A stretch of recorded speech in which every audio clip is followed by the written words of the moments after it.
aan ku horreeyay dowladda Turkiga oo taageerta dowladda dib u heshiisiinta qaran ee Liibiya ee sharciga ah ee caalamka aqoonsan yahay.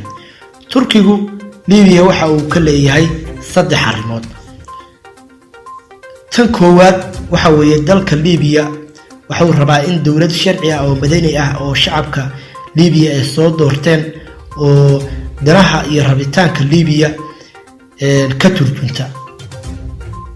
wuxuu rabaa dowladdaas in ay wadaagaan oo ay si siman uga wada faa'iideystaan badda u dhaxaysa Liibiya iyo Tunis.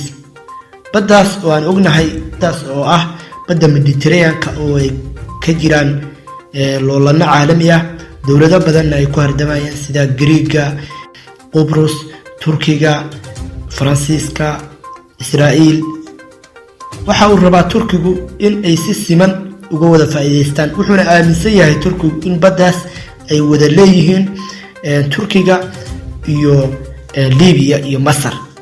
ayna waajib tahay in saddexda dowladood ay si siman uga wada faa'iideystaan. inkastoo dowladda Masar dalka Masar uu ka jiro nidaam dictatori ah oo u janjeera dhanka reer galbeedka iyo Yuhuudda oo ka soo horjeeda nidaamkaasuna wuxuu ka soo horjeedaa dowladda Turkiga ka jirta iyo dowladda dib u heshiisiinta qaran ee Liibiya ee fadhigeedu tahay caasimadda dalka Liibiya Tripoli.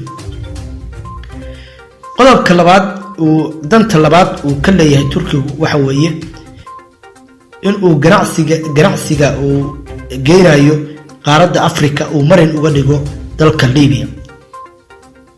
danta saddexaad waxa weeye inuu saldhigyo badeed iyo kuwo cirba uu ka samaysto gudaha dalka Liibiya.